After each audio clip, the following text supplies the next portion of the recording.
April 8, 1943. High above occupied France, Oberleutnant Ralph Hermican peered through his Focke-Wulf 190 canopy, a smirk tugging at his lips. Below, 16 American P-47 Thunderbolts clawed their way upward, their massive frames struggling against gravity and altitude. "Flying milk bottles," Hermican muttered to his wingman. To the Luftwaffe veterans, these newcomers were laughably ungainly, slow, bulky, and almost absurd. But no one could see what history was about to reveal. Those clumsy silhouettes would soon redefine air combat. Their 8 Browning machine guns, spread across broad wings, delivered a devastating torrent of fire. 3,400 rounds that could shred a fighter in seconds. Within months, these Thunderbolts would turn mockery into terror, their presence alone reshaping German tactics. This was more than a story of aircraft. It was the story of innovation meeting necessity. While German engineers focused on agility and climb, Republic aviation pursued raw power, armor, and endurance. The P-47 could absorb punishment that would down other fighters and strike with a firepower that seemed impossible. Novices in their cockpits, fresh from training, would face battle-hardened aces and survive. That April morning, the German pilots laughed. By the end of the war, that laughter would vanish. The P-47 was a revelation, a machine engineered for industrial-scale combat, a flying juggernaut that combined brute strength, relentless firepower, and unmatched resilience. It was proof that war could be won not just with tactics or skill, but with raw, overwhelming material superiority. This is the story of the Thunderbolt, from a ridiculous milk bottle to a feared instrument of aerial annihilation, rewriting the rules of World War II in metal and lead. The first clash over France was anticlimactic by German standards, comical even. Hermican and his wingman circled high above, observing the struggling Thunderbolts laboring to reach their formation. These newcomers had zero combat experience, yet they were about to test their machine against some of the most seasoned pilots in Europe. The contrast was stark. Sleek, nimble Focke-Wulfs and Messerschmitts against lumbering, heavy American fighters. Major Donald Bawley, commanding the 335th Fighter Squadron, watched his men like a hawk. A veteran of RAF Spitfires, he understood what others did not. Survival in a P-47 required abandoning old notions of air combat. The aircraft wasn't nimble, it wasn't light, it was a juggernaut. Speed, power, and firepower were its weapons. As the first skirmishes unfolded, the Germans quickly targeted the Thunderbolt's weaknesses.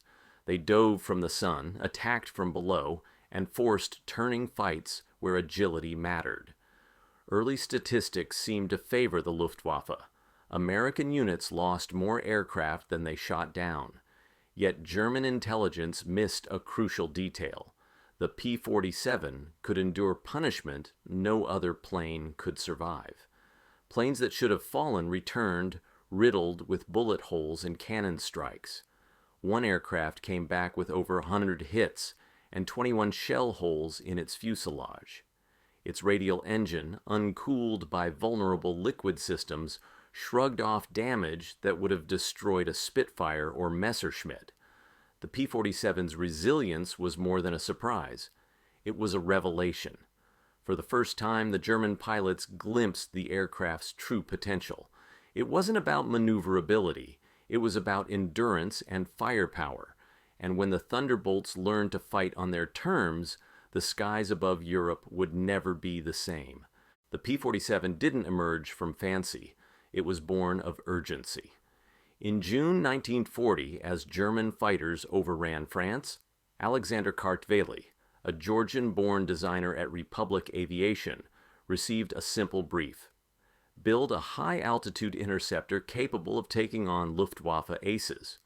The result was no lightweight, nimble plane. It was a dinosaur with perfect proportions.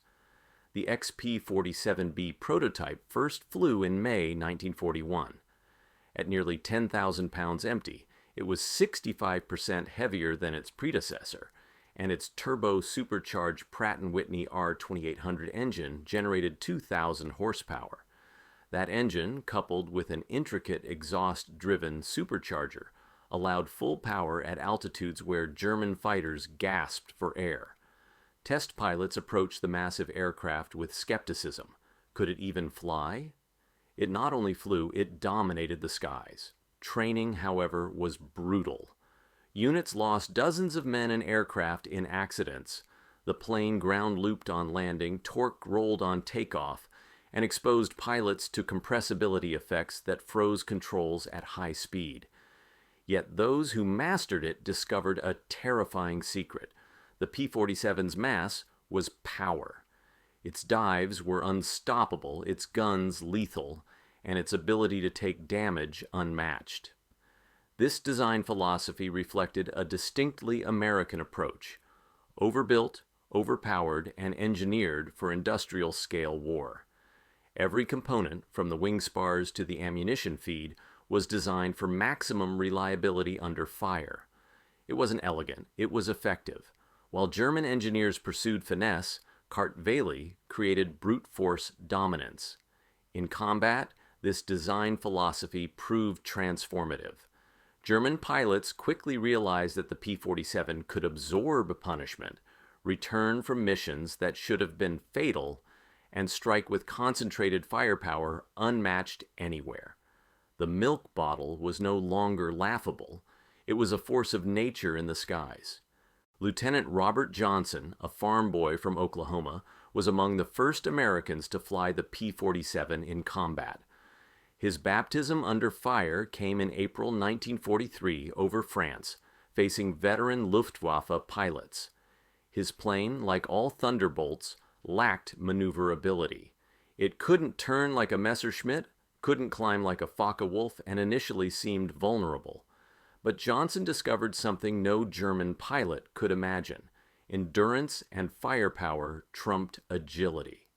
In a legendary encounter, his aircraft was pummeled by cannon fire, riddled with machine gun strikes, and severely damaged. Canopy shattered, hydraulics leaking, engine shaking violently, yet the Thunderbolt stayed airborne. Through skill, composure, and the aircraft's resilient design, Johnson limped home. When a German pilot, pursuing him in disbelief, emptied every round, Johnson's plane still flew. Pieces of his aircraft were gone, but he survived. The incident shocked both sides. American engineers realized they had underestimated the P-47's survivability. German pilots could not comprehend the amount of punishment the Thunderbolt could absorb. Johnson's survival became a symbol. The Thunderbolt was not just a fighter. It was a shield, a weapon, and a promise. It demanded a new style of combat. No more turning fights or climbing duels. The P-47 would dominate through boom and zoom tactics, climb to altitude, dive at speed, and unleash concentrated firepower. One pass could annihilate the enemy. For the first time, German pilots faced an aircraft that redefined air warfare.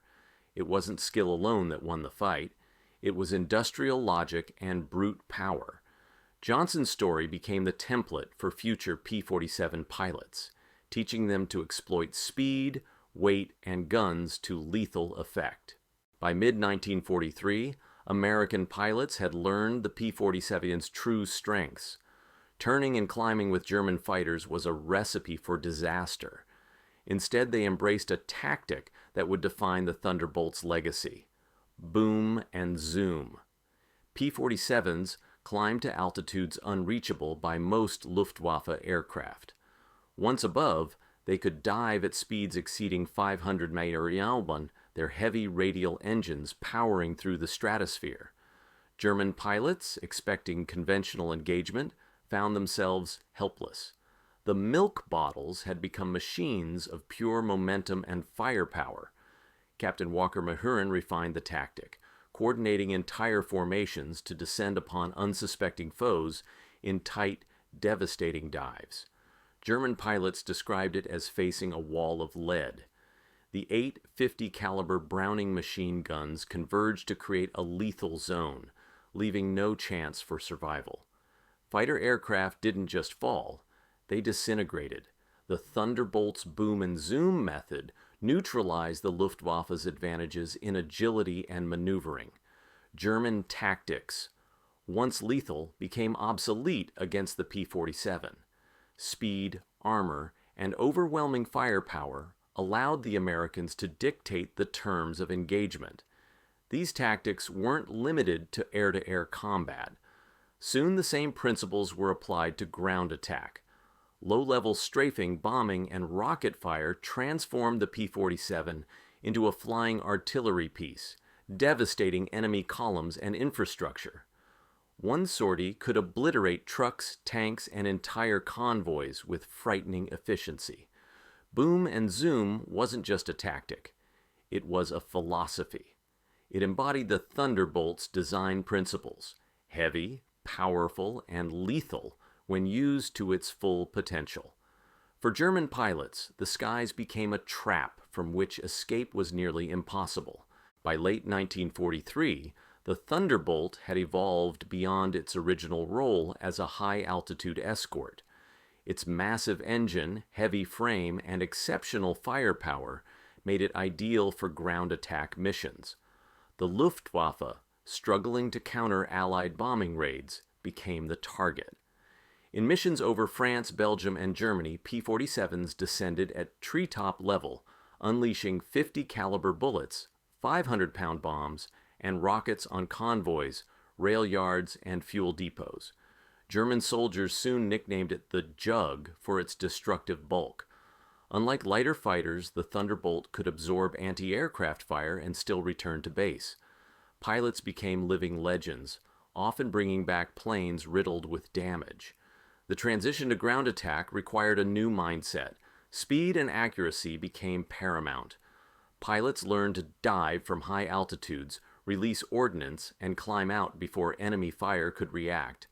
Entire tank columns vanished under concentrated strafing runs, and supply lines were shattered.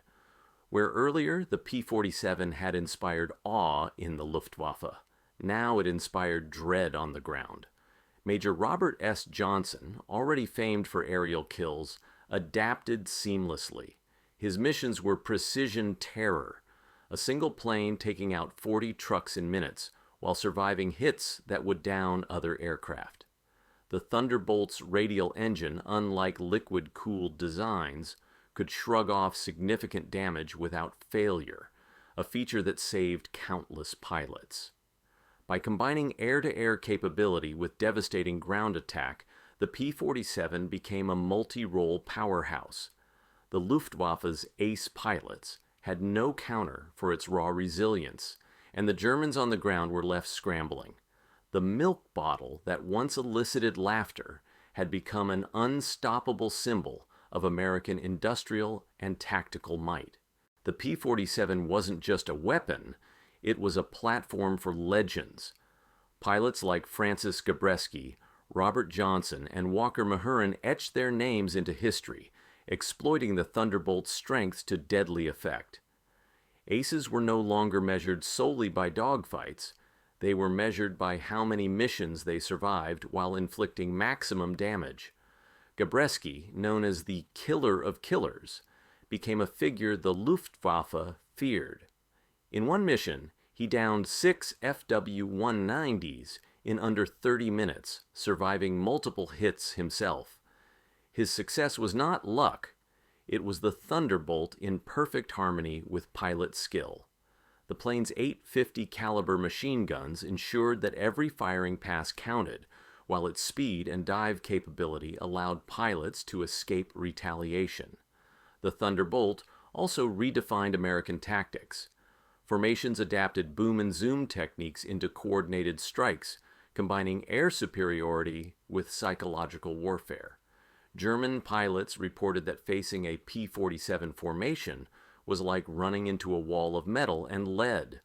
Losses mounted and morale dropped. These aces became instructors for new pilots. teaching them to maximize the P-47's capabilities. Simultaneously, the Luftwaffe scrambled to adapt. But the Thunderbolt had forced an evolution. German planes could outturn it.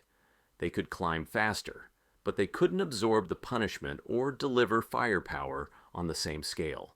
By the end of 1944, the Thunderbolt had secured its reputation, a plane that could dominate the air, annihilate ground targets, and survive battles that would destroy other fighters.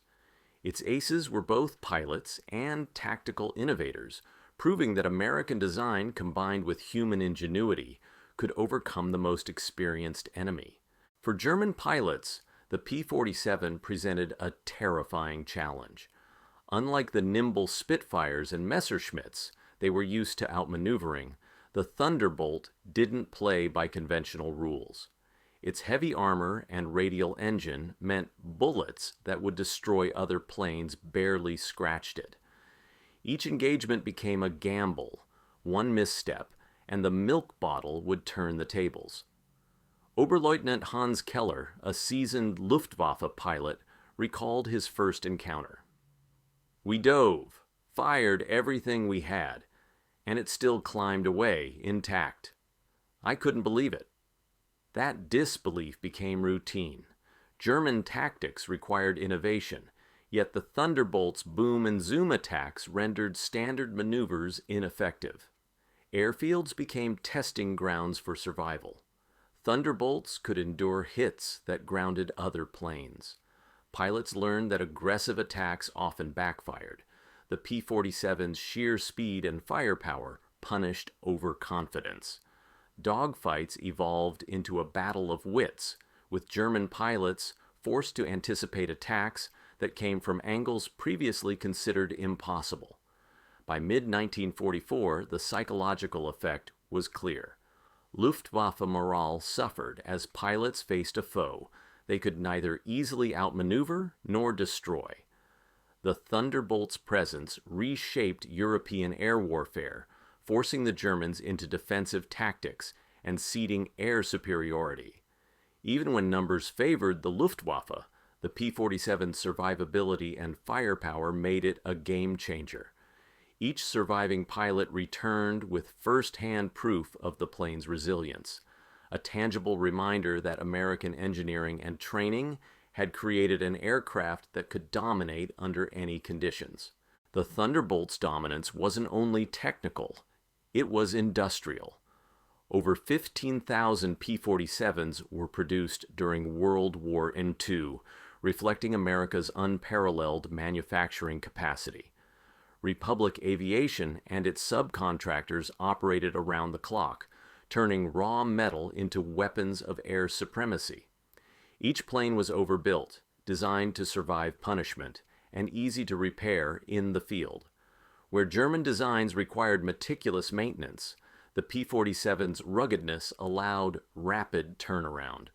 Damaged aircraft returned to the skies faster than the Luftwaffe could replace losses. This industrial advantage translated directly into battlefield superiority. No matter how many experienced German pilots remained, sheer numbers and resilience favored the Allies. The Thunderbolt was not just a plane. It was a symbol of America's ability to leverage resources, design, and strategy into decisive force. Engineers continually refined the aircraft. Rocket racks, bombs, and reinforced wings enhanced versatility, while tactical manuals evolved with combat experience. This feedback loop ensured that the P-47 remained lethal from its first sortie to the final mission over Germany. By 1945, the Thunderbolt had become more than a fighter. It was a strategic weapon. German forces, despite skill and courage, could not counter a plane backed by industrial scale, technological innovation, and tactical ingenuity. While Europe witnessed the P-47's rise against the Luftwaffe, the Pacific theater revealed another side of its genius.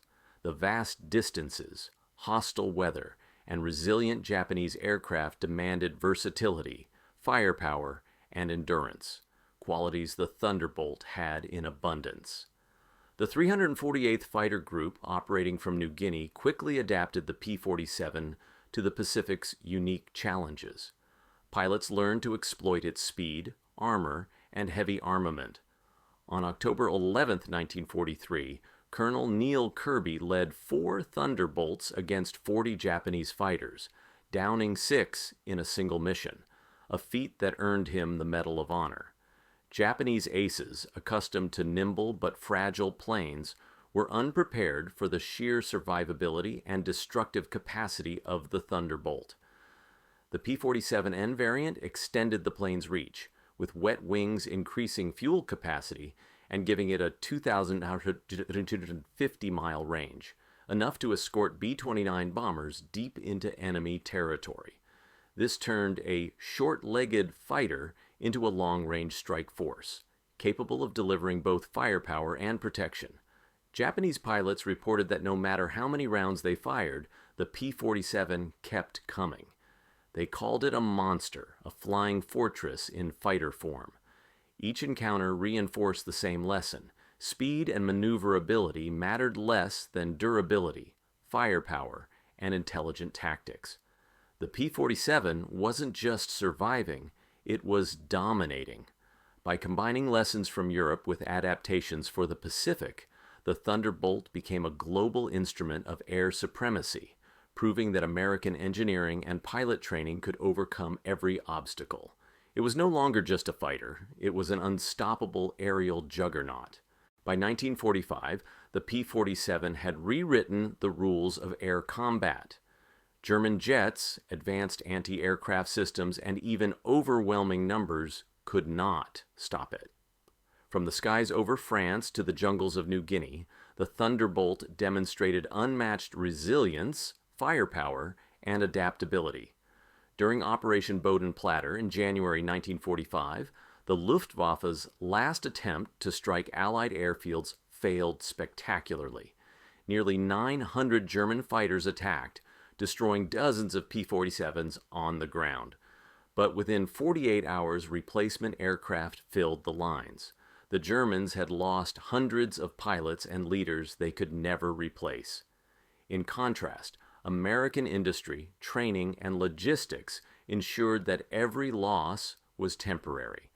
The P-47's overwhelming presence forced German pilots and ground troops alike to respect, fear, and eventually dread it.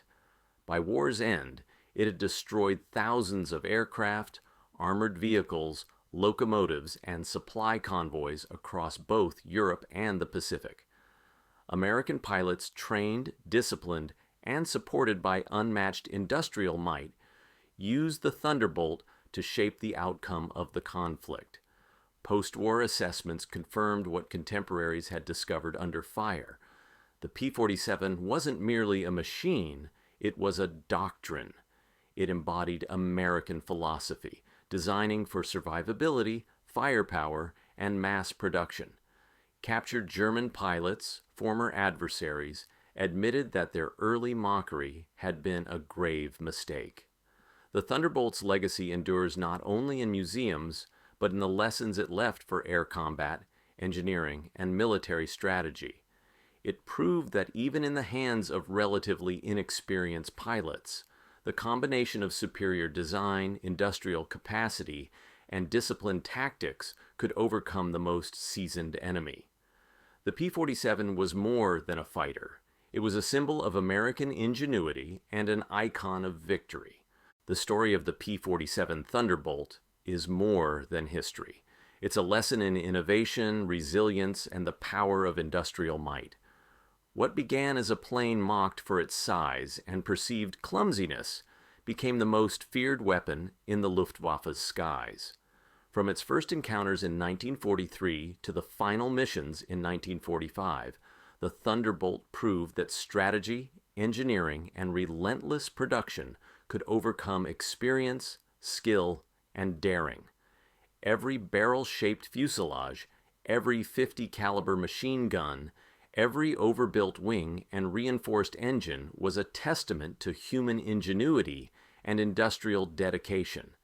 The Thunderbolt taught pilots to adapt, survive, and leverage their strengths rather than imitate conventional dogfighting tactics.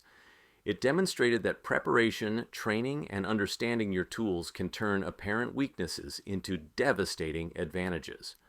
For creators, strategists, and engineers today, the P-47 story is a reminder. Bold ideas, when backed by resources and persistence, can change the course of events. The flying milk bottle that once invited laughter became the instrument of absolute dominance. Its lessons resonate far beyond the cockpit, proving that vision combined with execution can achieve the seemingly impossible. And for those fascinated by history, the Thunderbolt is a symbol of how industrial power and human courage intersected to redefine warfare. Its roar echoed across continents, its bullets reshaped battlefields, and its presence changed the psychology of both friend and foe. So next time you think of innovation, strategy, or resilience, remember the P-47, a plane built not just to fight, but to endure, dominate, and transform the rules of the game. History may have laughed at it first, but it never forgot the sound of its guns, the impact of its power, and the legend of the Thunderbolt.